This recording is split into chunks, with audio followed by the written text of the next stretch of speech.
అట్లనే ఏబి వెంకటేశ్వరరావు గారు 22A మీద పోరాడుతున్నారు. ఆ పోరాడేదానికి నేను కూడా సపోర్ట్ చేస్తున్నాను. ఎందుకంటే జిల్లాగా మీటింగ్ పెడుతున్నారు.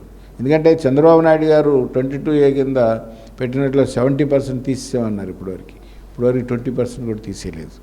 కాబట్టి చంద్రబాబు నాయుడు గారు ఇంట్రెస్ట్ తీసుకోవాలి. ఎందుకంటే అక్కడ ఆఫీసర్స్ అంతా కూడా జగన్మోహన్ రెడ్డి గారి క్యాండిడేట్స్ లాగానే కనిపిస్తుంది తప్ప టీడీపీ పార్టీకి అనుకూలంగా ఉండవసలా. న్యాయం కోసం బాబు గారు చెప్పారు కాబట్టి 22A నుంచి తీసేయాల్సినవి కూడా డాక్యుమెంట్స్ సర్వే చేసి సరిగా చూసేసి తీసేయాల్సిన పరిస్థితి ఉంది, తీసేయాల్సిన బాధ్యత ఉంది. వాళ్ళు చేయట్లేదు కాబట్టి బాబు గారు ఇంకొంచెం స్పీడ్ యాక్షన్ తీసుకోవాల్సిన అవసరం ఉంది.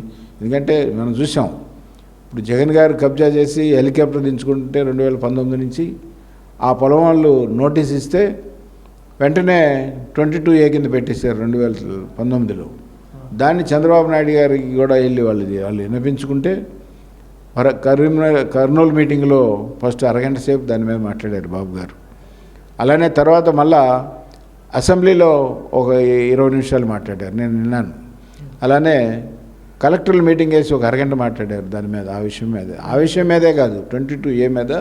దాంట్లో ప్రత్యేకించి ఈ విషయం ఎత్తి, ఎందుకంటే వీళ్ళు అన్యాయం అయిపోయారు. ఎంతమంది వెళ్ళి చెప్పుకోగలరు బాబు గారికి? వీళ్ళు మా వాళ్ళు ఎవరో కానీ వెళ్ళి చెప్పుకున్నారు వీళ్ళు.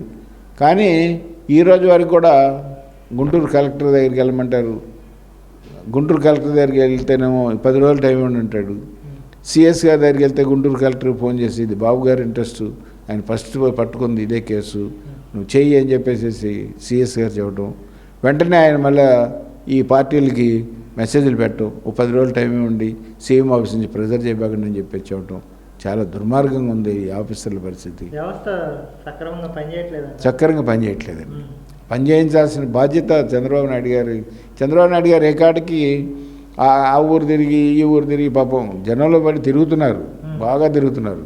కానీ వీళ్ళు సరిగా పనిచేయట్లేదు కాబట్టి ఏబి వెంకటేశ్వర లాంటి వాళ్ళకి ముందుకు వస్తున్నారు. ఇంకా ముందుకు రావాలి, ప్రతి వాళ్ళు ముందుకు రావాలి. 22A తీసేస్తే కానీ మరి ఇప్పుడు వాళ్ళు 10 ఎకరాలు మరి వాళ్ళు కబ్జా చేసి నిన్న కూడా హెలికాప్టర్ దించాడంటే గవర్నమెంట్ ల్యాండ్ అని రాసేయడం ఒకటేనండి, అంతే. 22A అంటే అది గవర్నమెంట్ ల్యాండ్. ఇప్పుడు సత్యం గారి దొడ్డినే 22A కింద పెట్టేస్తే అది గవర్నమెంట్ ల్యాండ్. అందులో లేదండి. అందులో రైల్వే వాళ్ళ దగ్గర 1934లో ఏడి ప్యారీ ఆంధ్ర ఫెర్టిలైజర్ వాళ్ళు కొని అందులో ఫెర్టిలైజర్ ఫ్యాక్టరీ 35 years రన్ చేసి 1980లో మూసేసి అది BIFRకి వెళ్ళి BIFR యాక్షన్లో వీళ్ళు ఎవరో పడుకుంటే వాళ్ళ దాంట్లో హెలికాప్టర్ పెడితే 2019లో వాళ్ళు నోటీస్ ఇస్తే వెంటనే 22A కింద పెట్టేసేసి గవర్నమెంట్ ల్యాండ్ అని రాశారు. వాళ్ళు ఈ మధ్య నా దగ్గర కూడా వచ్చారు, వస్తే చెప్పాను 22A కింద తీసేసిన తర్వాత నా దగ్గర రండి, ఓ డోజర్ పెట్టేసి మొత్తం తవ్వించేసేసి మీకు గోడ కట్టించి మీకు ఇచ్చేస్తాను, నేను దగ్గరుండి చేపిస్తానని చెప్పేసి వాళ్ళకి మాట ఇచ్చాను. ఈయన 22A నుంచి తీసేస్తే మాత్రం నేను ఆ పని చేస్తానని చెప్పేసి వాళ్ళకి, అలానే జనానికి, మీడియా వారికి ధన్యవాదాలు తెలియజేసి, ప్రత్యేకించి జన చైతన్య నా తమ్ముడికి 10 లక్షలు PMR ప్రధానమంత్రి రోజు నుంచి ఇప్పించి కొన్ని కెమెరాలు తీసుకొని ఇంకా డెవలప్ అవ్వాల్సింది. నేను అమ్మవారిని ప్రార్థిస్తున్నాను, వెంకటేశ్వర వారిని ప్రార్థిస్తున్నాను. నేను ముందు ఆ పని చేస్తానని చెప్పి తెలియజేసుకుంటున్నాను. సార్, ఫైనల్గా ఒక ప్రశ్న.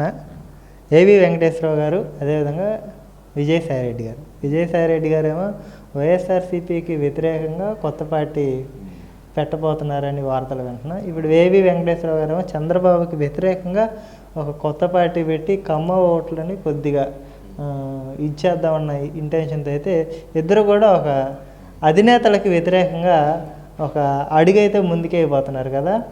ఇది సఫలీకృతమైతే అంటే ఆబ్వియస్లీ తొలి ప్రయత్నంలో ఎవరు సక్సెస్ అవ్వలేరు. మరి వీళ్ళిద్దరు ప్రయత్నాల వల్ల 2 పార్టీలకి ఎలాంటి ఎఫెక్ట్ తగిలిద్ది అంటారు? అంటే మనం చూసాం గత చరిత్ర. హైదరాబాద్లో మరి ఆయన ఇండిపెండెంట్గా పోటీ చేసి జయప్రకాష్ నారాయణ గారు IAS లోక్సత్తా పోటీ చేసి ఒక సీటే గెలిచారు, ఒకసారి గెలిచారు, తర్వాత రెండోసారి పోయారు. కరెక్ట్ కాదండి. ఫస్ట్ టైం పోటీ చేశారు, ఆ ఏరియా అంతా కూడా కమ్మారు ఉన్నారు కాబట్టి గెలిపించారు. అది కాకుండా ఆయన ఆనెస్ట్ ఆఫీసర్ కాబట్టి, ఆయన పేరుంది కాబట్టి గెలిపించారు. కాబట్టి ఆ పార్టీ మళ్ళీ మూతపడిపోయింది. అట్లనే రేపు మన ఏ వెంకటేశ్వరరావు గారు వచ్చినప్పటికి పార్టీ ఒకవేళ పెడతానికి ప్రయత్నిస్తాడు, పెడతాడు ఆయన తప్పకుండా. కానీ ఆయనకి పోయినసారి 2019లో బీజేపీ లాగానే నోటా ఓటు కూడా రాని విధంగా ఎలా అయితే తయారైందో ఆ విధంగానే తయారవుద్ది తప్ప ఆ పార్టీ నిలబడదు. నిలబెట్టడం కోసం ప్రయత్నించినా సరే కమ్మారంతా ఒకటయ్యారన్నారు ఇందాక మీరు. కాదు, కరెక్ట్ కాదు. కమ్మారంతా ఒకటే అవరు. కమ్మారంతా ఒకటే మొన్న ఎందుకు అయ్యారంటే 1947 నుంచి కూడా కమ్మ వాళ్ళు లేకున్నటువంటి క్యాబినెట్ లేదు. ఆఖరి 2.5 సంవత్సరాల్లో మాత్రం మరి జగన్మోహన్ రెడ్డి గారు ఒక్క కమ్మార్లు కూడా లేకుండా మరి అంతా అన్యాయం చేశాడు. కులగజ్జీలు నడుస్తుంది కాబట్టి అన్యాయం అంటున్నాను నేను, అంతే తప్ప కమ్మారికి ఇమ్మని కాదు చెప్పేది.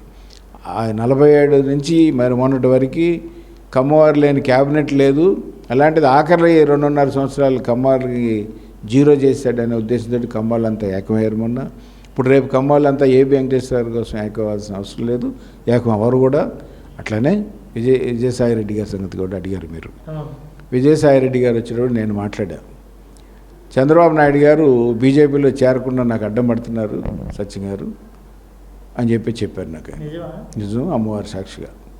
కానీ నేను చెప్పాను, చంద్రబాబు నాయుడు గారికి మీకేముంటుందండి, జగన్ గారికి మీకేమైనా ఉండొచ్చు, కానీ మీరు నెంబర్ 1, జగన్ గారు నెంబర్ 2 కిందే వస్తారు. ఎందుకంటే ఆయన సీఏ, ఎంబీఏ, చాలా పదవులు ఉన్నాయి. వైఎస్ రాజశేఖర రెడ్డి గారు సంపాదించిన వాటిలో నుంచి అంతా వైట్ చేసి అంత పెద్ద ఆయన చేసిన జగన్ని మరి విజయసాయి రెడ్డి గారి వాస్తవంగా చెప్పాలంటే. మరి అటువంటి ఆయన్ని పార్టీ నుంచి తీసిపారేయటం ఆయన చాలా సులభంగా చూస్తాం, చాలా అన్యాయం అది కూడా. కాబట్టి ఆయన పార్టీ పెడతానని చెప్పేసి అనేదానికన్నా కూడా ముందు ఏదో ఒక పార్టీలో చేరడం కోసం ప్రయత్నించారు ఆయన. ఆ ప్రయత్నాలన్నీ నడవలేదు కాబట్టి చంద్రబాబు నాయుడు గారికి ఏం పని, ఎందుకు ఆపుతారు ఆయన వెళ్ళనివ్వకుండా? ఏ పార్టీ కూడా రానివ్వట్లేదు కాబట్టి ఇప్పుడు ఏంటంటే ఒక మీడియా పెడతానని చెప్పేసి ఒక ప్రచారం చేశారు. తర్వాత మీడియా పెడతానని చెప్పేసి అన్నప్పుడు కూడా ఒకసారి మాట్లాడాను నేను. ఆ తర్వాత మీడియాది అయిపోయింది. ఇప్పుడు మళ్ళా ఇక్కడికి వచ్చి కొత్త పార్టీ అంటున్నారు. ఇక్కడికి వచ్చి కొత్త పార్టీ పెడితే ఏబి వెంకటేశ్వర గారికి వచ్చే ఓట్ల కన్నా కూడా ఇంకా తక్కువ పడతాయి ఇక్కడ. ఎందుకంటే ఇక్కడ జగన్మోహన్ రెడ్డి గారు ఒకళ్ళే కనబడిస్తారు తప్ప ఇంకెవరు కనపడరు ఇక్కడ. కాబట్టి ఏబి వెంకటేశ్వర పార్టీ కన్నా కూడా తక్కువ పడతాయి. కాబట్టి విజయసాయి రెడ్డి గారు ఒకసారి ఏమో పొలం దున్నుకుంటా అన్నారు, ఒకసారి నా పని నేను చేసుకుంటా రాజకీయాల్లో ఎంటర్ అని అన్నారు. ఇట్లాంటి మాట్లాడే ముందే మనం రేపు ఏం చేస్తాము అనేది ఒకసారి ఆలోచించి మాట్లాడితే బాగుంటుందేమోనని నా ఉద్దేశం అండి.